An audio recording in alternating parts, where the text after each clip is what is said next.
Salut à tous, c'est Yanis et je vous présente le basket européen comme vous l'avez tout simplement jamais vu. Aujourd'hui je vous présente tout simplement le 7ème épisode des French Team.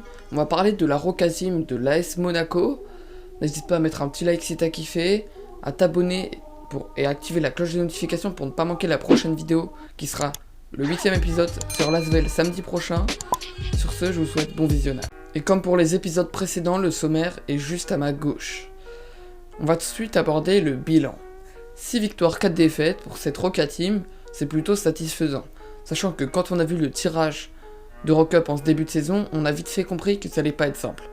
Une poule assez compliquée, avec des gros clubs, je pense notamment au Virtus Bologne qui finit invaincu, ou peut-être qu'il leur reste encore un match à jouer, mais ils doivent être à 9 victoires, 0 défaites, et notamment aussi le Lokomotiv Kuban Krasnodar qui est un sacré club. Monaco, ils ont pris 4 défaites, 2 défaites contre le Virtus Bologne et 2 défaites contre le Lokomotiv Kuban Krasnodar. C'est vrai qu'ils auraient pu au moins aller chercher un match du côté du Lokomotiv, je vous l'accorde, mais quand même, c'est 2 sacrés clubs et je leur en veux pas.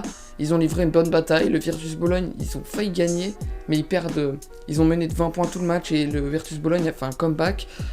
C'est 2 gros clubs européens, ils avaient une grosse poule et ça a permis aussi de les tester.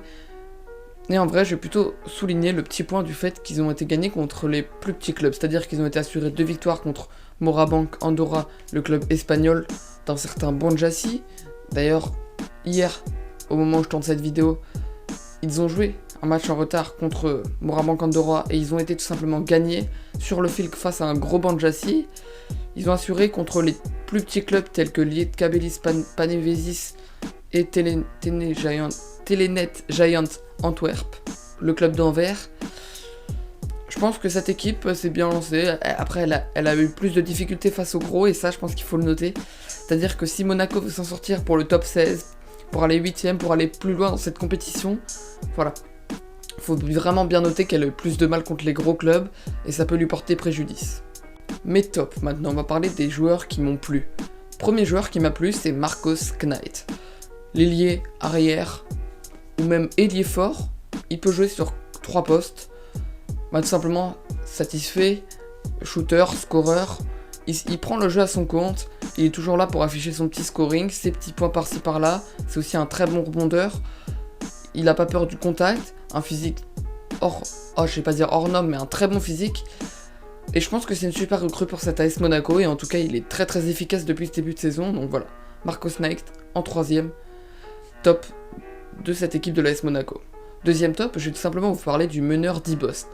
Dibost, naturalisé bulgare, il n'y a pas très longtemps. Le meneur, on l'attendait. Je vous ai parlé de lui très bien dans le premier épisode en parlant de sa vitesse.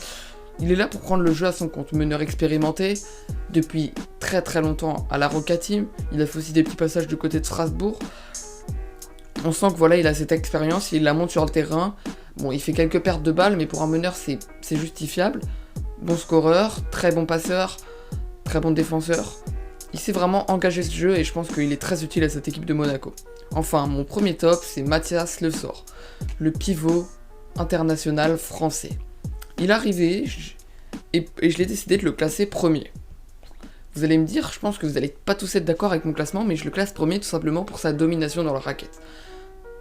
Au niveau des points, c'est pas lui qui va apporter le plus puisqu'il va marquer une 11-12 points par match. Je pense qu'on va plus voir des Marcos Knight ou des Dibost scorer que un Mathias Lesort. Mais au rebond et en défense, oh là là, Mathias Lesort, il prend énormément de place dans la raquette.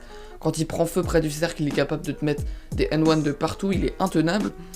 D'ailleurs, c'est pas pour rien que pour l'instant, le club de l'Anadolu Efes Istanbul a les yeux rivés sur Mathias Lesort pour, pourquoi pas, le signer à la prochaine période des trades.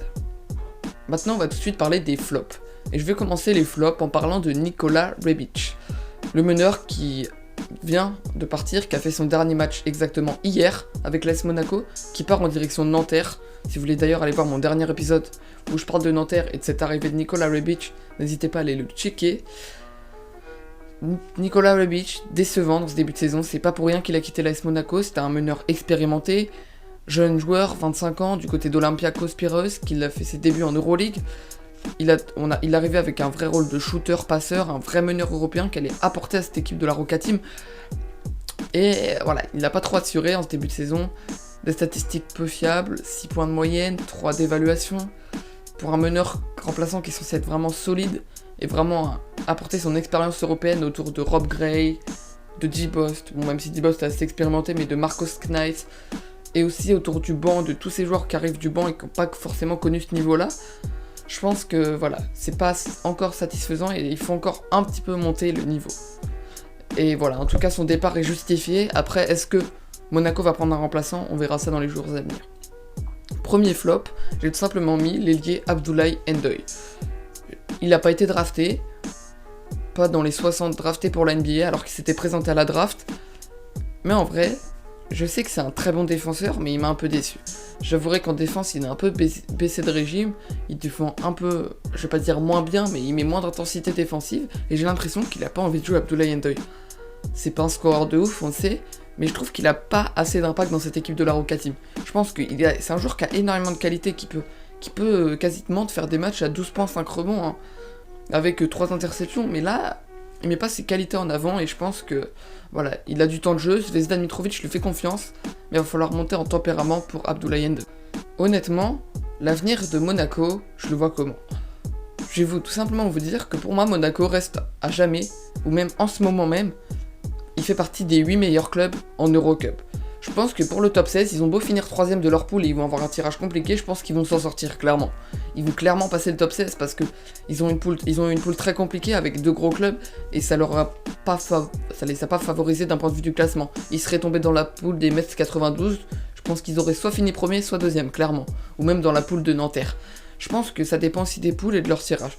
Mais là, moi, clairement, je les vois passer le top 16, je les vois même passer les 8ème de finale. Pourquoi pas rêver de quart de finale et demi-finale, et pourquoi pas même voir une finale. C'est un club qui peut aller au bout, c'est un club qui a des qualités énormes, qui a un budget, contrairement à Bourg-en-Bresse, qui est un plus petit club. C'est un club qui a énormément de qualités, qui va pas perdre de joueurs, qui va justement en gagner, qui a plein de confiance. Et voilà, je les vois aller le plus loin possible. Faut continuer à inclure aussi des jeunes. Yohan Choupas, qui finit easy du match contre Morabanc Andorra. On le fait pas beaucoup jouer, mais quand il joue 20 minutes en sortie de banc, très efficace. Voilà, faut continuer à faire jouer ces jeunes-là. Abdoulaye Ndoye aussi, faut continuer à l'instaurer dans l'effectif. Faut se baser sur le trio D-Bost, Marcos Knight et Mathias Le Sort. Et je pense que ça va aller mieux. Et franchement, honnêtement, dites-moi votre pronostic en commentaire, mais moi, je les vois clairement passer le top 16. On arrive à la fin de cette vidéo.